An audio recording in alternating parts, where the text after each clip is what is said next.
Hey guys, welcome back to my channel, and I'm back again with another really interesting coding interview question video today. Today guys, we are going to solve question number 929, unique email addresses of Leetcode. Before I start with the video guys, just want to request you that if you have not yet subscribed to my channel, then please do subscribe and hit the bell icon for future notifications of more such programming and coding related videos. And now let's get started. So basically guys, in this problem statement, we are given an array of strings and all these strings are email addresses. Okay, so for example, in this case, you can see that the input is an array of email addresses. Now an email address contains two things. One is the domain name. So all the string part after the @ symbol is your domain name. And the string part which is before the @ symbol is your local value. Okay, or I can say it's your local name.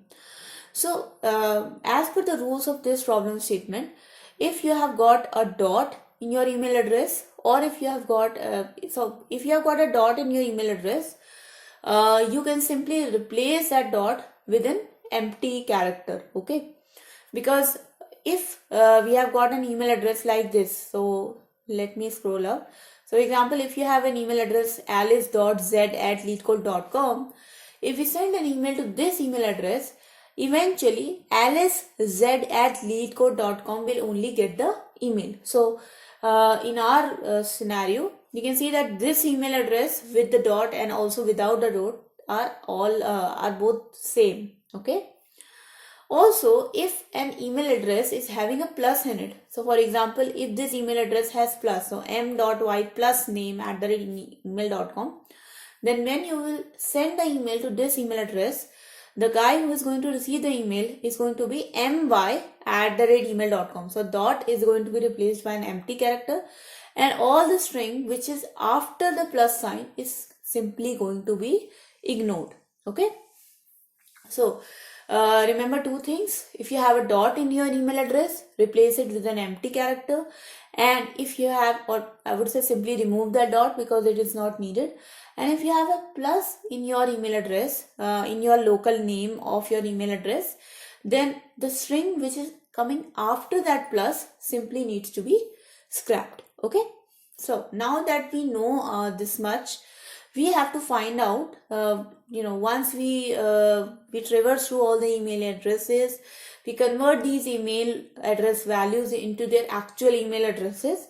That means without the dot and without the plus signs, we just be left with a few email addresses which are unique, right? And we actually have to just return the number of unique email addresses. So for example, in this case, we have got test.email plus alex@leetcode.com, test.email.mail plus bob.kathy@leetcode.com, and something else which is test email plus david@leetcode.com. So when we are going to simply process these email addresses, then eventually only test email@leetcode.com and test email@lead.tcode.com will only be sent the email. Okay, because you can see that after plus the entire thing is going to be ignored. So this will eventually becomes equals to this one, and the last email address has a different domain name, so that's why it's also unique. Remember that all these plus and dot rules only apply to the local name and not to the domain name. Okay. Similarly, we have got another example here. Let's come to the constraints. Constraints are pretty straightforward. We have got the length of the array going from 1 to 100. The value of the email address length going from 1 to 100. Email address only contains lowercase letters plus dot and @ and for each email address, it only contains one @ character. So it's not going to be that it's going to be an invalid email address. It's only going to have one @ character. All the local and domain names are non-empty. Local names are not going to start with a plus character, and domain names are always ending with a .com suffix. Okay. So now that we know about all the constraints, we are clear with the problem statement. Let's jump to the solution part. Okay. So first of all, guys, I'm going to declare a hash set here because we have to return the unique email addresses. So whatever will be the size of this let's name it email set. Whatever is going to be the size of this email set, we are just going to return that in the end. So email set is going to be our hash set, which is going to contain all the unique email addresses. Now simply I will start a loop from 0 to I less than emails dot length, in which we are going to process each and every email address one by one. So first of all guys, we know that our email address is having only one @ character. So let me just split our email address. Email address becomes equals to emails I dot split, and we are going to split it by @ character.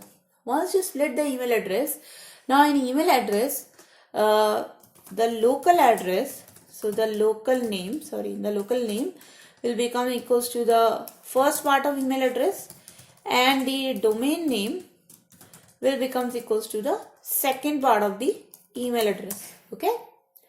So now that we have got both the domain name and local name variables with us, it's time to actually process the local name. So first of all, if our local name is having any dots, so if the local name is having any dots, then replace it with an empty character. So all the dots are replaced with an empty string. Okay. Now, if the local name contains, if local name dot contains plus, then we are just simply going to replace that with a value going, like we are simply going to remove all the string characters after the plus. So local name will become equals to local name dot substring. We are going to use the substring function here. So our new local name is going to start from the first character, because we know the first character can never be plus. So it is going to start from the first character, but it is going to only go up to local name dot index of plus. Okay. So when you are using index of function, it gives you the index where the plus character is present, the first index where the plus character is present. And when you do substring 0 to that index, it will only include the string from 0 to the character which is just before plus sign. Okay. So finally my local name will be free of all the characters which are occurring after the plus sign. Now finally we are just going to do set dot add local name, because once we add this in our set will only have the unique email addresses. So once the entire for loop will be over, all I have to do is return set dot size. Email set dot size. So email set dot add and email set dot size. Let's run this code guys. Let's see if this works. Okay, so we have got one small issue here. Okay, so my word, I only added a local name. I had to add @ plus the domain name. So we have to add the full email address and not just a local name. So now I'm gonna run this again, and there you go guys. You can see that it is passing for one example, and hopefully it will get accepted for others as well, and it does. So that was the solution guys. I hope you guys like the solution. Now let's coming to the time complexity. So the time complexity on this surface actually looks like order of n guys, because we are using a for loop which is going from 0 to all the emails length. But definitely we do have functions like substring and functions like index of here. So I can say that it is going to be order of n into the length of the string. So if into the length of the string, however we can just to simplify it, because we have to use in Java functions like split or substring. To simplify it, I can say that just by the loop it looks like it's order of n. Okay. Also the string size is pretty limited, so we can say that it is order of n. Now talking about the space complexity. So space complexity is definitely order of n guys, because we are using a set in which we are storing all the email addresses.